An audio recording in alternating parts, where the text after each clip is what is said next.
میری ساس اور سسر ہر وقت لڑتے جھگڑتے رہتے۔ وہ بچوں کی طرح چھوٹی چھوٹی بات پر لڑائی شروع کر دیتے۔ سسر کہتے تھے کہ اب تم میرے کسی کام کی نہیں رہی، جبکہ ساس کہتی تھی کہ میں تو تم سے شادی کر کے ہی پچھتا رہی ہوں۔ پھر ایک دن ساس نے اپنی خدمت کے لیے ایک ملازمہ رکھ لی۔ وہ ہر وقت ساس اور سسر کے ساتھ ان کے کمرے میں ہی رہتی تھی، لیکن جب سے وہ آئی تھی وہ بہت ہی کمزور ہو رہی تھی، جبکہ ساس اور سسر میرے ساتھ رہنے لگے تھے۔ اب وہ لڑائی جھگڑا بھی نہیں کرتے تھے۔ جب وہ ملازمہ ہوش میں ہوتی تو صرف اتنا کہتی کہ مجھے غریب کا حساب اللہ لے گا۔ یہ سن کر ہی میں ڈر جاتی۔ ایک دن وہ ملازمہ ساس کی چائے بناتے ہوئے بے ہوش ہو گئی۔ میں ڈر کر اسے جلدی سے ہاسپٹل لے گئی، لیکن جیسے ہی ڈاکٹر کمرے سے باہر آیا تو اس نے پولیس بلا لی۔ میں ایک دم سے گھبرا گئی۔ جب ڈاکٹر نے غصے میں مجھے اس کی رپورٹ دکھائی تو میرے سر پر جیسے آسمان ٹوٹ پڑا، کیونکہ وہ تو پچھلے 3 مہینوں سے میرا نام کلثوم ہے اور میں اسلام آباد شہر کی رہنے والی ہوں۔ ہم 3 بہن بھائی تھے۔ میرے ابو نے محلے میں اپنا کلینک کھول رکھا تھا۔ امی ایک سرکاری اسکول میں پڑھاتی تھی۔ ہم بہت اچھی زندگی گزار رہے تھے۔ امی چاہتی تھی کہ وہ جلدی سے بہو لے آئے، مگر بابا کہتے تھے کہ پہلے بیٹی کا فرض ادا کرنا ہے۔ بیٹوں کا کیا ہے، ان کی شادی تو کبھی بھی کی جا سکتی ہے، مگر لڑکیوں کی عمر زیادہ ہو جائے تو رشتے ملنے میں دشواری ہوتی ہے۔ میں 2 بھائیوں سے چھوٹی تھی، ابھی FA کر رہی تھی۔ میں آگے پڑھنا چاہتی تھی، پر دادی سے لے کر گھر کے ہر فرد کو میری شادی کی فکر ستائے جا رہی تھی۔ ایسا نہیں تھا کہ میں سب کے لیے بوجھ تھی، سب مجھ سے بہت پیار کرتے تھے، مجھے اپنی قسمت پر پورا یقین تھا، لیکن میں بھی 6 سال تک شادی نہیں کرنا چاہتی تھی۔ ہم مڈل کلاس لوگ تیرے خوشحال زندگی گزار رہے تھے۔ جیسے ہی میرے پیپرز ہوئے، اگلے دن دادی نے میرے ہاتھ میں جھاڑو پکڑا دی اور کہا، چلو آج سے شروع ہو جاؤ۔ امی تو اسکول ہوتی ہیں اور دادی مجھ پر ایسے ہی چھوٹے چھوٹے ظلم کرتی رہتی۔ مجھے وہ بہت سے کھانے بنانا سکھاتی تھی۔ میرا اور دادی کا رشتہ بھی ایک چور سپاہی والا بن چکا تھا۔ رات کو دادی سب کو میرے کام چوری کے قصے سناتی، مجھے شرمندگی ہوتی اور باقی سب ہنستے۔ اب میرے کئی رشتے آ رہے تھے۔ بابا چھان بین بھی کر رہے تھے جب امی نے کہا کہ ان کی خالہ زاد کزن ہماری بیٹی کلثوم کے لیے آنا چاہتی ہیں۔ ابا نے اجازت دے دی۔ جب وہ لوگ آئے تو ابا اور دادی کو لڑکا بہت پسند آ گیا اور میری چھٹ منگنی کر دی گئی۔ ماں باپ کا گھر چھوڑ دینا آسان نہیں ہوتا۔ اس دن مجھے احساس ہوا کہ ایک عورت ساری عمر مختلف امتحانوں سے گزرتی رہتی ہے۔ دادی نے بہت سمجھایا کہ ایک سمجھدار عورت ہی گھر کو جنت بناتی ہے۔ عورت میں برداشت ہونا چاہیے، سلیقہ ہونا چاہیے، تبھی گھر چلا سکتی ہے۔ سب سے اہم بات یہ کہ اسے دل جیتنا آنا چاہیے۔ میرا شوہر بہت سلجھا ہوا اور دھیمے مزاج کا مالک تھا۔ اسے شاعری اور میوزک کا بہت شوق تھا۔ کئی دفعہ میں نے ان کی پسند پوچھی تو وہ کہتے کہ شروع سے بس ایک ہی خواہش رہی کہ میری بیوی مجھے سمجھنے والی ہو اور میرے جیسے شوق رکھنے والی ہو، جبکہ میں اس کی الٹ تھی۔ مجھے تو شاعری اور میوزک بالکل بھی پسند نہیں تھے۔ ابھی نئی نئی شادی تھی، مجھے سسرال میں ایڈجسٹ ہونے میں وقت لگ رہا تھا۔ میرے سسرال والے سبھی اچھے تھے۔ ساس بھی اپنے کام سے کام رکھتی، کبھی مجھے روک ٹوک نہیں کی، بس ان کا مزاج اکثر کسی نہ کسی بات پر بگڑ جاتا۔ وہ دونوں بچوں کی طرح لڑتے جھگڑتے رہتے، مگر مجھے کچھ نہ کہتے۔ میرا جب دل کرتا سوتی، جب دل کرتا باہر چلی جاتی۔ نئی نئی شادی تھی، سبھی میرے ناز نخرے اٹھا رہے تھے۔ گھر میں اکیلی بور ہوتی تو اپنی ساس کے پاس جا کر بیٹھ جاتی۔ وہ مجھ سے بہت باتیں کرتی، لیکن میں دیکھ رہی تھی کہ میرا شوہر مجھ سے خوش نہیں لگتا۔ وہ ہر وقت کسی کتاب میں یا میوزک میں گم رہتا۔ میں بات کرنے کی کوشش کرتی تو بس ہوں ہاں میں جواب دے دیتا۔ میری شادی کو 3واں مہینہ چل رہا تھا جب ایک دن میں نے اپنے شوہر سے کہا کہ میں آپ سے ایک بات کرنا چاہتی ہوں۔ آپ ہر بات کا جواب ہوں ہاں میں دیتے ہیں، کیا میرا بولنا آپ کو اچھا نہیں لگتا؟ میرا بھی دل چاہتا ہے کہ آپ میرے ساتھ لمبی لمبی باتیں کریں، مجھے گھمانے لے جائیں، بلکہ آپ کل میرے ساتھ مارکیٹ چلے، مجھے شاپنگ بھی کرنی ہے۔ اور آپ کو تو ذرا بھی خیال نہیں کہ بیوی کو باہر لے کر جانا ہے۔ میں اپنی دھن میں بولتی جا رہی تھی جب میرے شوہر نے کہا، پلیز چپ ہو جاؤ، میں تمہاری ہر وقت کی ٹیٹ ٹیٹ سے تنگ آ چکا ہوں۔ خاصی اونچی آواز میں چلا رہے تھے۔ میں ان کی طرف دیکھ کر حیران رہ گئی۔ میرا دل جیسے ٹوٹ سا گیا۔ میں نے خود کو نارمل ظاہر کیا اور کہا، اچھا سوری، اب نہیں بولوں گی۔ وہ کہنے لگے، نہیں بولو اور بھی بولو، مجھ پر احسان کرنے کی ضرورت نہیں، تم نے میری زندگی جہنم بنا دی ہے، تمہارے ساتھ کیا بات کروں، مجھے تمہاری بیکار فلموں اور ڈراموں کی کہانیاں نہیں سننی تھی۔ میرے شوہر کو نہ جانے کس بات کا غصہ تھا۔ امی ابو نے جلدی جلدی شادی کر دی، ابھی تو میری عمر ہی کیا تھی۔ اس دن میرے شوہر نے میرے دل کے کئی ٹکڑے کر دیے۔ ہر ٹکڑے میں مجھے اپنا ایک الگ عکس نظر آ رہا تھا۔ میرے کان سن ہو چکے تھے۔ میں سوچ رہی تھی وہ مجھ سے ایسا کیوں بول رہے ہیں؟ میرے شوہر کو تو ایک آئیڈیل لڑکی چاہیے تھی اور میں وہ نہیں تھی۔ وہ اپنے دل کی بڑاس نکال کر جا چکا تھا۔ میں پوچھنا چاہتی تھی، اگر میں پسند نہیں تھی تو مجھ سے شادی کیوں کی؟ مجھے بہت رونا آ رہا تھا۔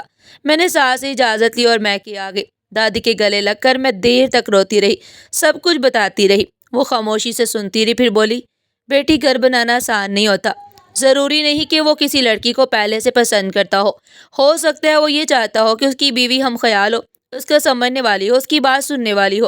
تم اس کا دل جیتنے کی کوشش کرو، اس کو عادت ڈال دو، پھر دیکھنا وہی شوہر جو بات کرنا پسند نہیں کرتا ہر وقت تمہارے آگے پیچھے پھرے گا۔ میں نے دادی کے ہر مشورے پر عمل کرنا شروع کر دیا، مگر دل میں کہیں ملال تھا۔ جب جب شوہر کی باتیں یاد آتی میرا دل رونے لگتا۔ ایک دن میں ساس سے ملنے ان کے کمرے میں گئی تو میں نے سنا کہ میرا شوہر ساس سے کہہ رہا تھا، امی کلثوم صرف ایف اے پاس لڑکی ہے، اسے کسی بات کا بھی زیادہ پتہ نہیں۔ آپ نے کیسی لڑکی کو میرے پلے باندھ دیا ہے، میں آپ کی اولاد ہوں، آپ کو میری پسند میری سوچ تو دیکھنی چاہیے تھی نا۔ مجھے لگا تھا کہ آپ میرے مزاج کے مطابق لڑکی چنیں گی۔ یہ کہتے کہتے وہ رونے لگا۔ میری ساس نے کہا، تم نے مجھے ڈرا دیا، میں تو کچھ اور ہی سوچ رہی تھی۔ اصل میں بیٹا کلثوم کی ماں کا مجھ پر ایک احسان ہے اور میں وہ احسان کبھی نہیں اتار سکتی۔ اور اگر کلثوم کم پڑھی لکھی ہے تو کیا ہوا، تم خود اسے پڑھا لو، اسے وقت دو، اسے سمجھاؤ، تم جیسے چاہو گے وہ ویسے ہی ڈل جائے گی۔ اور میاں بیوی کے برابر تعلیم سے ہی گھر نہیں بنتے، اس کے لیے عورت میں سلیقہ، برداشت، خلوص اور رشتوں کا احترام ہونا چاہیے۔ تم اس کی ہر خامی کو چھوڑ کر ایک نظر محبت سے دیکھو، پھر اس کی خوبیاں نظر آنے لگے گی۔ میرا شوہر سر جھکائے بیٹھا تھا اور میرے دل میں میری ساس کا رتبہ اور بھی بلند ہو گیا۔ میری امی بھی یہی کہتی تھی کہ تمہاری ساس بہت اچھی عورت ہے، وہ خود ایک ٹوٹی ہوئی عورت ہے، جسے جتنا پیار دو گی وہ اس سے زیادہ تمہیں لوٹائیں گی۔ پتہ نہیں میری ماں کا کون سا احسان تھا جو میری ساس بار بار ذکر کر رہی تھی، کبھی امی نے کچھ بتایا نہیں۔ خیر اس دن کے بعد میرے شوہر کا رویہ کافی چینج ہو گیا تھا۔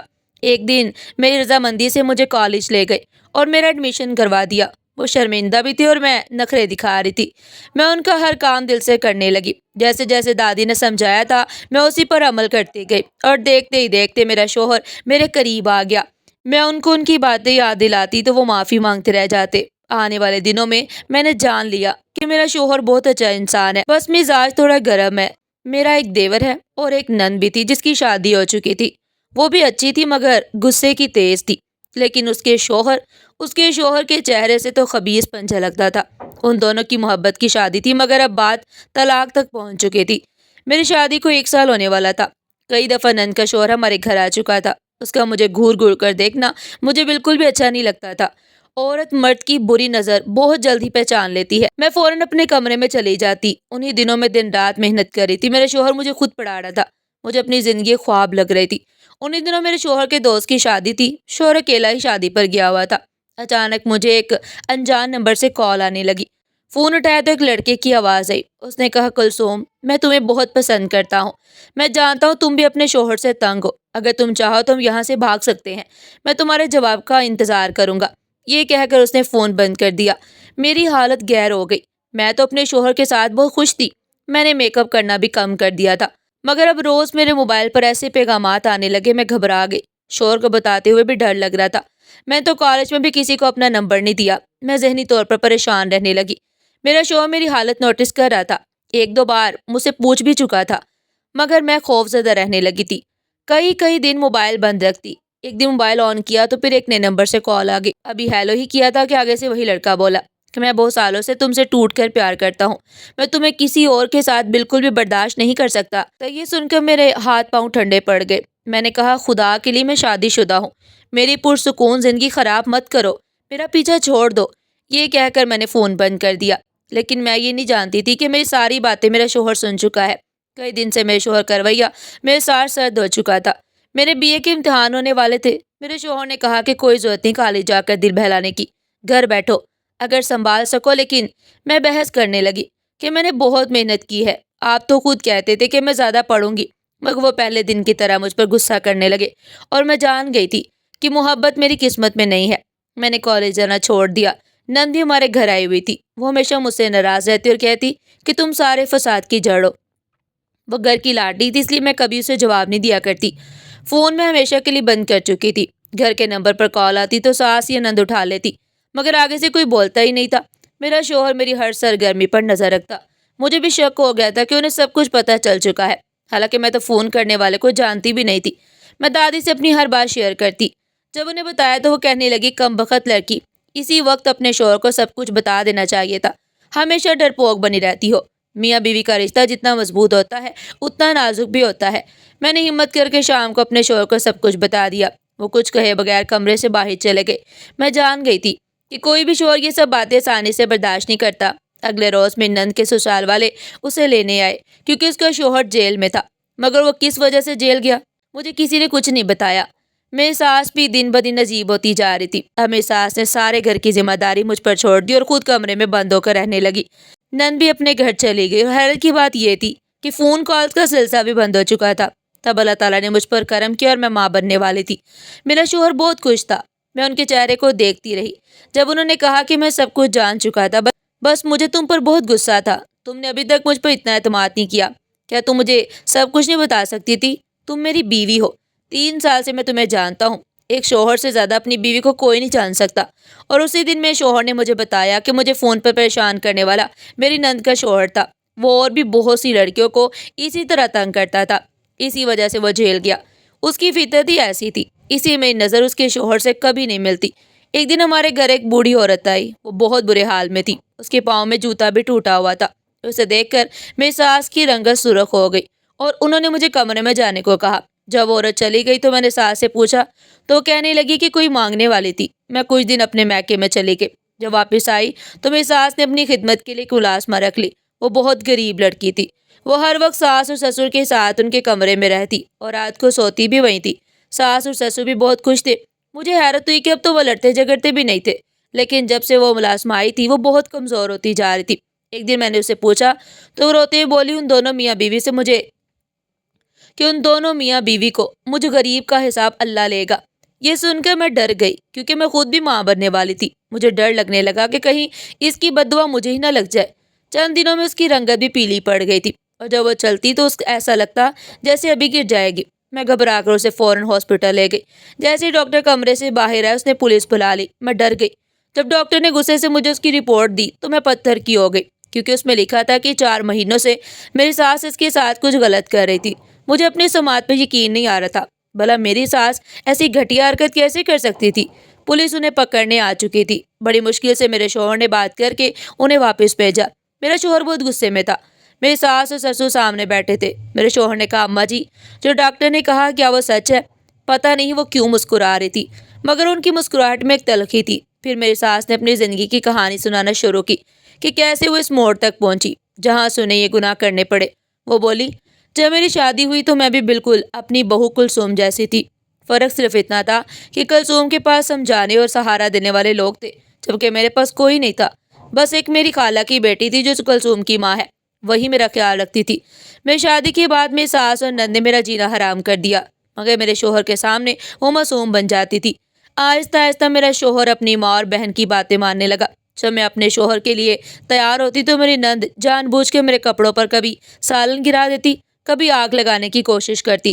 ایک بار میں ماں بننے والی تھی۔ ڈاکٹر نے مجھے بیڈ ریسٹ کا کہا، مگر میری نند جان بوجھ کر مجھ سے کام کرواتی، میرے بنائے کھانے کو ضائع کرتی، کبھی کھانے میں بال ڈال دیتی، کبھی نمک مرچ زیادہ کر دیتی۔ میں سب کچھ اپنے شوہر کو بتاتی مگر وہ یقین نہیں کرتے تھے۔ ان پر تعویذوں کا اثر تھا، وہ ہر وقت گمسم رہتے۔ میں ساس اور نند کے ظلم سے دن بدن کمزور ہوتی جا رہی تھی۔ میرا حمل ضائع ہو گیا۔ ہر عورت کو اپنے پہلے بچے سے بہت محبت ہوتی ہے، مگر میرے بچے کو میری نند نے مار ڈالا۔ جب میں نے شوہر کو بتایا تو انہوں نے مجھے بہت مارا اور کہا میں ان کی ماں اور بہن پر الزام لگا رہی ہوں۔ وہ کہتے تھے کہ وہ مجھ سے شادی کر کے پچھتا رہے ہیں۔ میرے دکھ سننے والا کوئی نہیں تھا۔ میری نند پاس کھڑی ہنستی رہی۔ کبھی کبھی مجھے وہ ذہنی مریض لگتی تھی۔ میں اپنا گھر چھوڑ کر کہاں جاتی، میرے تو دنیا میں بھی کوئی نہیں تھا۔ کئی سال ایسے ہی گزر گئے۔ ایک دن میری ساس اور نند نے مجھے اسٹور میں بند کر دیا اور وہاں ایک لڑکے کو بیچ دیا۔ اسی وقت میرا شوہر آ گیا۔ میں دوبارہ ماں بننے والی تھی۔ میرے شوہر نے میرے بچے کو ناجائز کہہ کر مجھے دھکے دے کر گھر سے نکال دیا۔ مجھے میری بہو کلثوم کی ماں نے پناہ دی۔ اس نے اپنے سسرال والوں کی کڑوی باتیں برداشت کی، مگر مجھے کبھی کمزور نہیں ہونے دیا۔ میرے ہاں بیٹا پیدا ہوا جو تم ہو، یہ کہتے ہوئے میری ساس نے میرے شوہر کی طرف اشارہ کیا۔ اگلے دن میرا شوہر مجھے لینے آ گیا۔ اس نے مجھ سے معافی مانگی۔ اسے سب کچھ پتہ چل چکا تھا۔ میری نند کسی لڑکے کے ساتھ بھاگ گئی تھی۔ کچھ عرصے بعد میرے شوہر نے اپنی بہن کے صدمے میں خودکشی کر لی اور میری ساس بھی اپنے جوان بیٹے کے غم میں زیادہ عرصہ زندہ نہ رہی۔ میں ایک بار پھر اکیلی ہو گئی۔